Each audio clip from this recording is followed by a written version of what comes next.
একমাত্র নামাজই পারে আপনাকে সোজা পথের দিকে পৌঁছে দিতে। জোরে বলবেন না, আরো জোরে বলবেন না, কারণ নামাজই আপনাকে পারে। কেন বলেন তো? আপনি এই জোহরের নামাজ টাটকা পড়ে আসবেন, জোহরের নামাজ টাটকা পড়ে এসে যখন কোনো অন্যায় কাজের দিকে ধাবিত হবেন, আপনার বুকের ভিতরে অটোমেটিকলি একটা কম্পন হবে, এই টাটকা আমি নামাজ পড়ে আসছি, আবার এক্ষুনি আসরের নামাজ পড়বো আর আমি এই অন্যায়টা করব।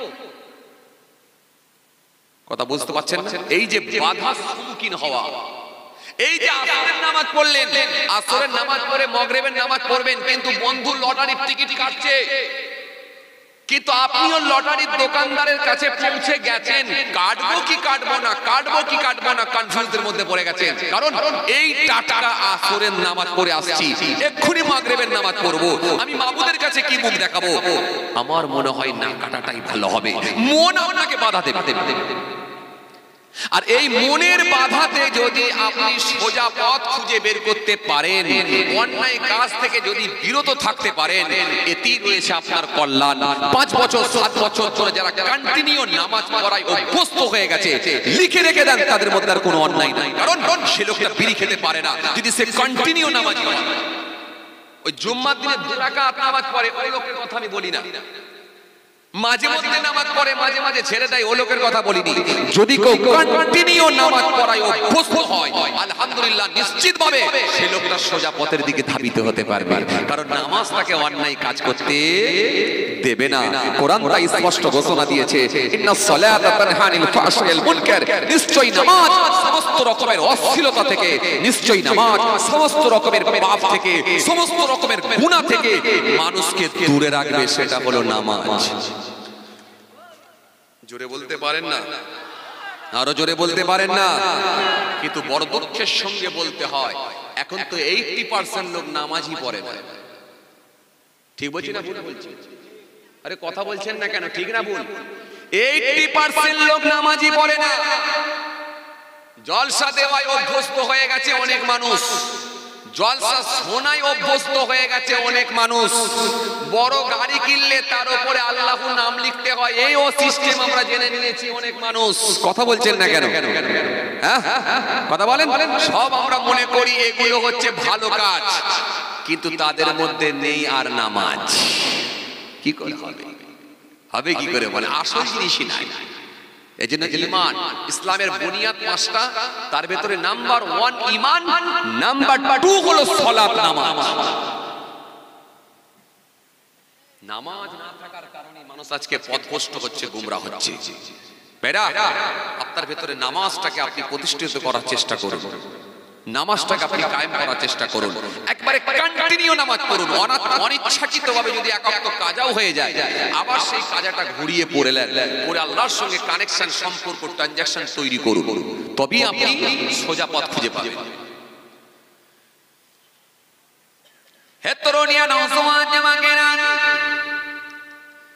হে আমার মুরব্বিয়ানেরা, বাবারা শুনে কে দিন বাবা, বাবারা জেনে কে দিন বাবা, নামাজ পড়ায় যখন আপনি অভ্যস্ত হয়ে যাবেন, আপনার ভেতর থেকে মিথ্যা পালিয়ে যাবে, আপনার ভেতর থেকে সুদ পালিয়ে যাবে, আপনার ভেতর থেকে গীবত পালিয়ে যাবে, আপনার ভেতর থেকে ও বাবাজি আমার ভাইরা, মিথ্যা কথার উপরে পণ্য বিক্রি করা সেটাও কিন্তু পালিয়ে যাবে।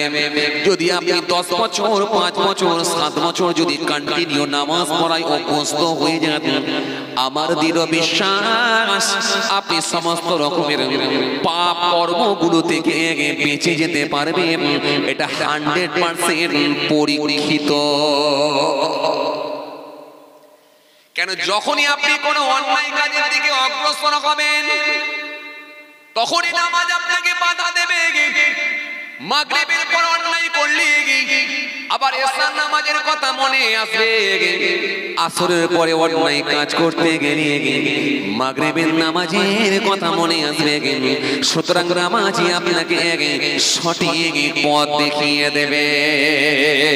এই জন্য আল্লাহ পাক বললেন, নিশ্চয়ই নামাজ সমস্ত রকমের অশ্লীলতা থেকে, সমস্ত রকমের খারাপ কাজ থেকে মানুষকে দূরে রাখতে পারে, সেটা হলো সালাতুন নামাজ।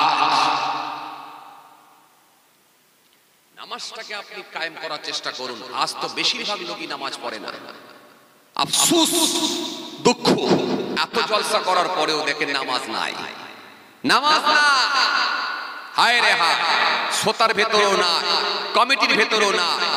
জি, এমন এমন বক্তা আছে তাদের ভেতরেও নামাজ নাই, সব বলছে। আজকে কোথায় আমরা? আপনি অবাক লাগে। এই নামাজটাকে কায়েম করার চেষ্টা করব, ইনশাআল্লাহ আপনি সোজা পথ খুঁজে পাবেন। নামাজ যখন আপনি কায়েম করবেন, আপনার মনটা তখন চেঞ্জ হয়ে যাবে, পাল্টে যাবে। আর মন পাল্টে গেলেই আপনি আখিরাতের কথা বেশি বেশি স্মরণ করতে পারলি দুনিয়ার গুরুত্ব আপনার কাছ থেকে কমে যাবে।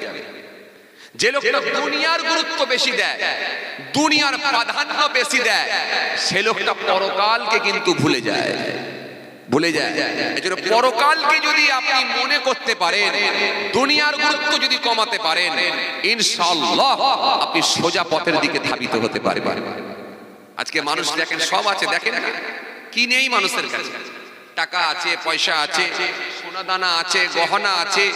দেখুন আপনি, বড় বড় বাড়ি আছে, গাড়ি আছে, জমি আছে, জায়গা আছে, কারবার আছে, সম্পত্তি আছে, কিন্তু মানুষের ভেতরে শান্তি নেই। আরে কথা বলছেন না কেন? এটা হয় না কিছু বলেন? টেনশন মুক্ত মানুষ কটা আছে বলেন? সব টেনশনের মধ্যে জড়িয়ে গেছে। টেনশন মুক্ত মানুষ নয়। দেখো, বিশাল পয়সাওয়ালা লোক, কিন্তু মেয়ের সুখ নেই। মেয়ের বিবাহ দিয়েছে, জামাই বাড়িতে এমন গোলমাল, শ্বশুরও কিন্তু অর্থাৎ মেয়ের বাপও কিন্তু শান্তিতে নেই। ওই কথা সব সময়। নামাজের পার্টিতে গেলেও মাথার ভেতরে ঘুরছে, একটু চায়ের দোকানে গিয়ে চা খেতে গেলেও মাথার ভেতরে ঘুরছে, আমার কি হবে, আমার কি হবে। মেয়ের সর্বনাশ মানে তো আমারই সর্বনাশ। তাকে কত কষ্ট করে ফুলের মতো করে মানুষ করলাম, কি তার জন্য করিনি, আজকে সেই অবস্থা। চোখের পানি গড়িয়ে যাচ্ছে, শান্তি নাই, শান্তি নাই, শান্তি নাই। শান্তি আল্লাহ তুলে নিয়েছে, জিজ্ঞাসা করে। এই জন্য টাকা পয়সা সম্পত্তি কারবার খুব আলাদা জিনিস, শান্তি হলো আলাদা জিনিস।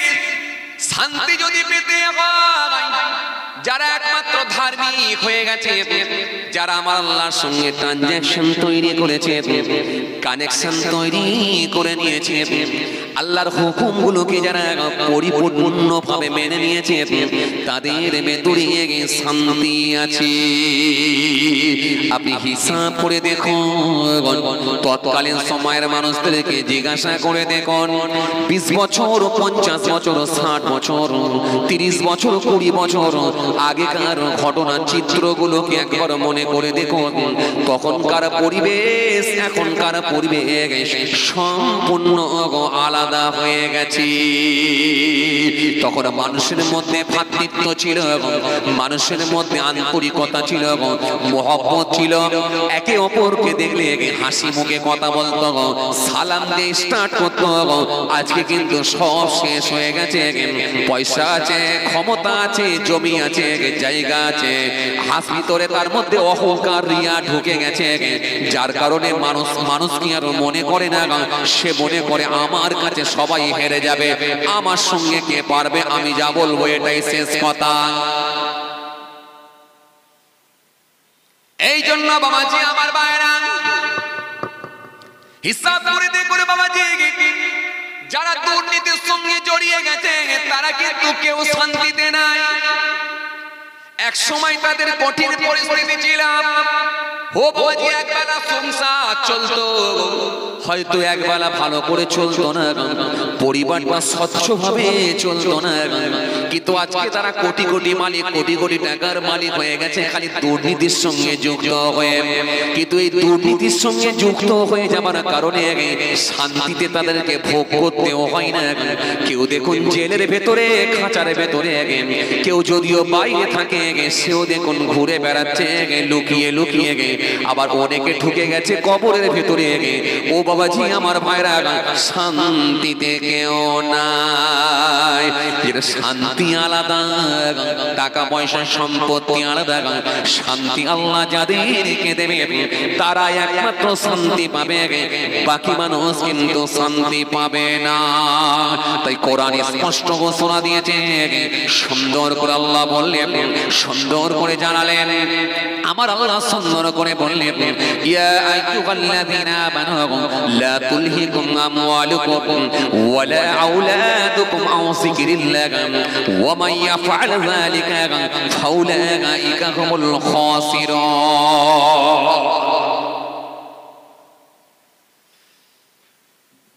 শান্তি নেই, সব আছে, সম্পত্তি আছে, টাকা আছে, গাড়ি আছে, জমি আছে, জায়গা আছে, কারবার আছে, সব আছে, কিন্তু বান্দার ভেতরে শান্তি নেই। শান্তি আল্লাহ তুলে নিয়েছে, শান্তি আল্লাহ তুলে নিয়েছে।